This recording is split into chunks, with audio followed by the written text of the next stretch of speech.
Hello everyone, welcome to our YouTube channel. Myself Annie. और हमने स्टार्ट किया था एनसीईआरटी क्लास 6 हिस्ट्री का चैप्टर 3। चैप्टर का नाम है इन द अर्लीस्ट सिटीज़ और आज हम शुरू करेंगे चैप्टर 3 का पार्ट 4। हमारे टॉपिक का नाम है नगरीय जीवन, यानी कि हम इसमें जानेंगे कि नगर में रहने वाले लोगों का जीवन कैसा होता होगा और नगरों में क्या क्या एक्टिविटीज़, क्या क्या काम होते होंगे। तो जो हड़प्पा नगर थे, हड़प्पा सभ्यता से संबंधित जितने भी नगर थे, उनमें काफ़ी हलचल रहा करती होगी। हलचल क्यों? क्योंकि नगरों में ऐसे लोग रहते थे जो खास इमारतें बनाने की योजना बनाते होंगे। क्योंकि हमने अभी तक ये तो जान ही लिया है कि हड़प्पा नगरों में हमें बहुत विशेष प्रकार की इमारतें मिली हैं, जैसे कि विशाल स्नानागार, और हमें मिला है अग्निकुंड, हमें मिला है भंडार गृह। तो इस तरह की इमारतों को बनाने में प्लानिंग तो लगती होगी। तो ये प्लानिंग कौन करता होगा? जो शासक लोग थे, जो राजा थे, वो योजना बनाते होंगे इन इमारतों को बनाने की, तभी तो ये इमारतें बनाई गई होंगी। और शासक क्या करते थे? जो लोग थे, वहाँ के रहने वाले आम नागरिक थे, या फिर उनके हो सकता है दरबार में, जैसे राजाओं के दरबार में होते हैं, मंत्री होते हैं, इस तरह के लोगों को वो बाहर दूर विदेश भेजते थे वहाँ से बहुमूल्य वस्तुएं मंगवाने के लिए। क्योंकि हम ऐसा क्यों कह रहे हैं? क्योंकि हमें विदेशों में और भी कई जगहों पर, जैसे कि मिस्र हुआ, और भी कई जगह हैं जहाँ से हमें हड़प्पा सभ्यता की वस्तुएं मिली हैं। तो हम ऐसा मानते हैं कि वहाँ से जो हड़प्पा सभ्यता के लोग हैं व्यापार करते होंगे, वहाँ से वस्तुओं का लाना ले जाना करते होंगे। तो शासक लोग क्या करते थे? इमारतें बनाने की योजना बनाते थे और लोगों को दूर दूर भेजकर बहुमूल्य वस्तुएं मंगवाते थे, जैसे कि धातुएं मंगवाते थे, सोना चांदी, मन के आभूषण, क्योंकि शासकों को सोने चांदी के आभूषण पहनने का बहुत शौक होता है। और जो धातुएं होती हैं, जैसे कि हीरे मोती होते हैं, हीरे मोती के साक्ष्य तो नहीं, लेकिन उस समय पर जितने भी तरह के आभूषण या फिर धातुएं होती होंगी, मेटल्स होते होंगे, वो शासक लोग अपने पास रखते होंगे लोगों से मंगवा कर।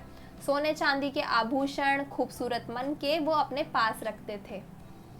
तो इस तरह से व्यापार होता था।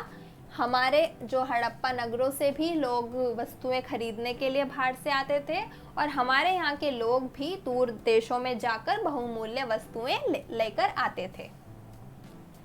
तो नगरों में जो लोग रहते थे, लिपिक कौन होते हैं? जो लिखना जानते हैं उन्हें हम कहते हैं लिपिक। नगरों में लिपिक होते थे जो मोहरों पर लिखते थे। मोहरों के अलावा वो और भी किसी चीज़ों पर भी लिखते होंगे, लेकिन हम यहाँ पे एक मोहर देखेंगे। ये मोहर है जिसपे एक जानवर का चित्र बना है, एक सींग वाला है, जिसे हम यूनिकॉर्न कहते हैं।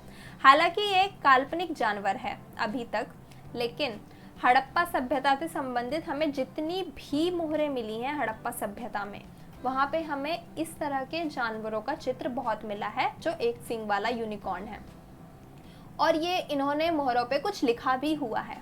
इसको अभी तक हम पढ़ तो नहीं पाए हैं, लेकिन फिर भी हमें पता चलता है कि उस समय के लोग पढ़े लिखे थे और कुछ लोग लिखना जानते थे, जिन्हें क्या कहते हैं? लिपिक कहते हैं, स्क्राइब्स कहते हैं। नगरों में शिल्पकार भी होते थे। शिल्पकार कैसे? जो क्या कुछ बनाते होंगे, जैसे कि हमें यहाँ पर खिलौने मिले हैं इस तरह के। बच्चे थे हड़प्पा सभ्यता के नगरों में रहने वाले जो लोग थे, इनके बच्चे इस तरह के खिलौनों से खेलते होंगे और इन खिलौनों की काफ़ी डिमांड होती होगी। तो ये खिलौने कहाँ बनते होंगे? या तो घरों में बनते होंगे या फिर उद्योग स्थल, इंडस्ट्रीज में बनते होंगे। और उस समय पर भी लोग यात्राएं करते थे और दूसरे देशों से क्या लाते थे?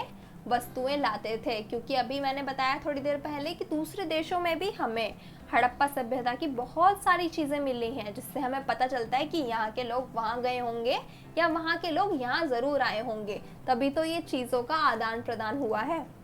और हमें मिलते हैं मिट्टी के खिलौने और हमें यहाँ से मिलती हैं मोहरें, जिससे हमें पता चलता है कि ये लोग लिखना पढ़ना जानते थे। तो हमने जाना इस टॉपिक में कि नगरीय जीवन कैसा था। बहुत हलचल थी, व्यापार होता था, उद्योग होते थे, शिल्पकार थे, लिपिक थे। तो और जो शासक वर्ग था वो विशेष इमारतों को बनाने में योजना बनाते रहते थे और लोगों को दूर दूर बहुमूल्य वस्तुएं, जो बहुत ज़्यादा महंगी वस्तुएं होती हैं, जो आकर्षक अट्रैक्टिव चीज़ें होती हैं, आभूषण होते हैं, ज्वेलरी होती हैं, उनको मंगवाते थे। तो इस टॉपिक के लिए इतना ही। अगर वीडियो पसंद आए तो लाइक ज़रूर करना और अपने दोस्तों के साथ शेयर भी करना। और अगर आपने अभी तक चैनल को सब्सक्राइब ना किया हो तो सब्सक्राइब कर देना। और हमारे सोशल मीडिया अकाउंट से जुड़ने के लिए आप पेज को भी फॉलो कर सकते हैं। Thank you.